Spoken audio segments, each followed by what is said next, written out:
Do you lose the benefits of semen retention when you relapse? So, in my experience, yes and no. Uh, First, it depends on how you relapse or what you consider a relapse or how bad your relapse was. So, if you relapse and then you start, back strong again, like nothing happened the next day, you don't skip a beat, then no, I'll say you won't lose all your benefits, and you will still feel like, the strength, the energy somewhat after like a couple days. The first initial relapse, like those first 2 or 3 days afterwards, you will feel drained, de-energized, you won't feel that vigor, that like essence, that fire that you were feeling before. And typically when you have a huge urge to relapse, that's when you're really about to pass a new level. That's kind of the way I like to put it. Because the way I've experienced it, like the next day after, let's say you had a big urge the night before to relapse, the next day you just feel like you got a shot of like you just got a boost, skill boost. And everything's easier, you're more energized, your magnetism's up. And I'll also say that if you do relapse and have a bad one, like this is where the cop-out is. If you have a relapse where you're, you relapse, the next day you're still doing it, you're doing it again, and that one relapse turns into a week of just, going ham, going crazy multiple times a day, that's like you went to the emergency room, that wasn't just a relapse.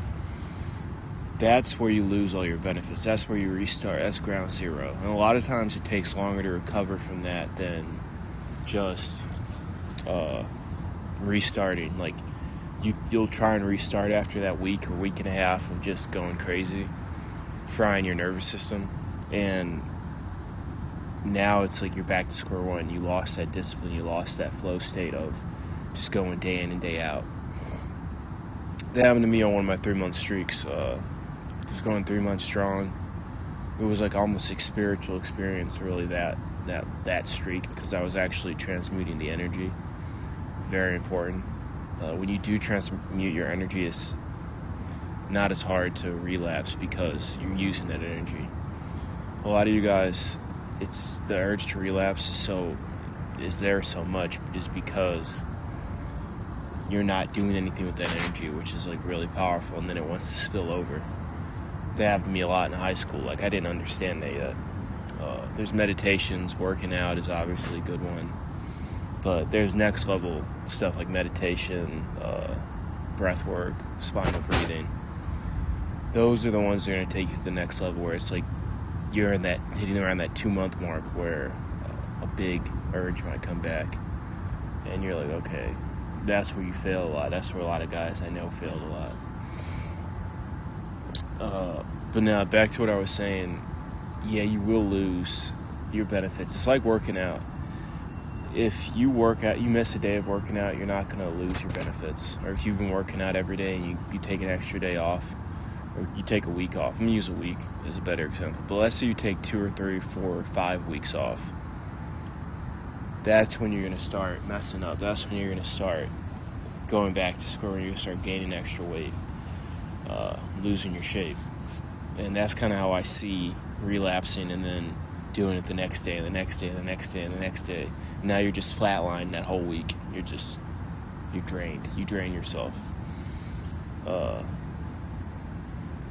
And your nervous system's fried, your body can't keep up with it. Now you're using your backed up storage, I could say, because a lot of times that one relapse, that was just that. It wasn't, the 2-3 months, 3 or 4 weeks prior that you had backed up, stacked up, days stacked up.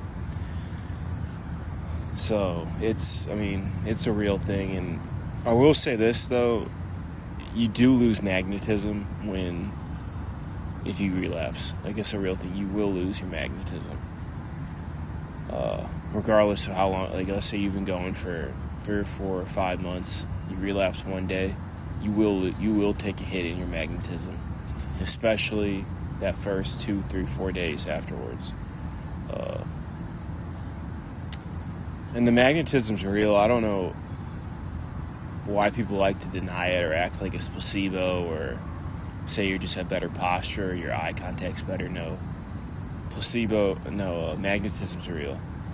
I remember I was working at a job during the summer during one of my long streaks, and people would just talk to me or just try to talk to me, and it was just weird to me because normally that doesn't happen to me. Like, and people were just trying to have conversations, and I'm at work, a busy job. I was doing Amazon delivery, and like a lot of times, like, older people too, and they're just like trying to talk to me, and I'm like trying to go, and they're just trying to talk to me, and it was just interesting, and that's just a result of magnetism. And also, just you'll just come across people who will try to help you. They'll try and help you, and you won't even know it, but they'll just kind of spawn in. Like, I'm not gonna say spawn in, but like, it's almost like they're guided to you. They can feel like a presence or something pulling them towards you, and then they end up helping you with something that you didn't know you needed help with, or you didn't think they could help you with. But the con of that is also you also attract a lot of people who have negative, energy, or have ill intention, because they just feel your energy and they want to siphon it. They want to be a part of it, and that's also something you got to watch out for. And I think that really depends on the person too, because not everyone is easily afflicted by people with that type of energy, that type of those type of intentions. But yeah, I mean, I don't want to make this too long, but it was just something I think that I've had some guys ask me about, and I wanted to touch on. I don't typically make videos on SR, and the reason that is because they say when you don't talk about it, you're not supposed to talk about SR, essentially. And it makes it easier. But at the same time, I do kind of think it's selfish to just not talk about SR. Like, a lot of guys say, oh, don't talk about SR, keep it to yourself. Because it's kind of like a universal law, I guess. Or like a universal thing or rule, whatever. That when you talk a lot about SR, it makes it harder to be on SR. You get more urges, stuff like that. And I just think that's kind of funny, but it kind of makes sense. When somebody's out boasting and bragging about how good they are, at something, then you're going to be challenged. Like, that's just how it works. Like, if I'm saying I'm the best fighter, someone's going to step up and fight me and say, all right, well, let's test that theory out. The same thing applies for SR, seed retention. When you're boasting and bragging about, oh, I'm retaining my seed and no woman can take my seed, whatever, I'm not watching, I forgot what's the word they use, but, I'm not watching those videos, all that stuff. You're going to be challenged. Like, the world, life is going to throw challenges at you, whether that be through urges or a woman coming in and trying to throw you off center. And that's another thing. I mean, maybe I should save this for another video, but I'm kind of in a flow state right now. When you are deep into your SR journey and you've overcome the basic urge to, watch a video or FAP, whatever you want to call it, the basic shit, you'll be thrown as like new levels, new devils. So you're going to be thrown something harder to resist. All of a sudden, a woman who is your type, who she seems to check all the boxes, just comes out of nowhere and spawns in your life. And now you're like, okay, you start thinking maybe this is worth the relapse, And that's what the world wants you to think. That's a challenge. That's another test. That's another level. New levels come with new devils. And maybe a way you can even rationalize or think about it is, well, maybe if I resist this, a woman even better will come. And then you can keep going with that. Because a lot of times it's a fake out. It's not even what you think. Like that woman who seems to check all the boxes, or she's your type and all this stuff. There's a cop out. There's something that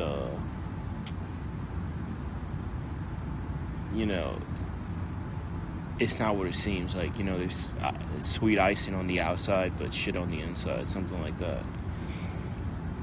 So you end up, losing your streak for this, and it ended up not even being worth it. Or she ended up causing you turmoil or faking out, whatever. And it really was just the world sending you a challenge to see if you'd pass or fail. And you failed, and now you're back to square one, but maybe even more debilitated, because she could have ruined something in your life or ruined your mindset. I've had that happen before. So, yeah, just stay strong. I mean, when you do relapse, try not to have any shame about it. Just be like, all right, okay, I'm just restarting again tomorrow. Okay. Have no shame, because shame's the lowest form of emotion you can have.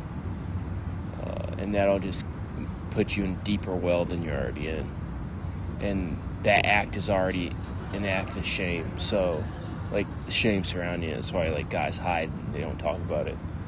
So, yeah, just don't have shame about it. Just, all right, the next day I'm just going to be right back at it. And that next day is going to be the hardest day, because that's when, your body wants to seek that dopamine hit again that it hasn't gotten in a while. And, it was a sensation that's different from the ones you're normally getting. All right, that's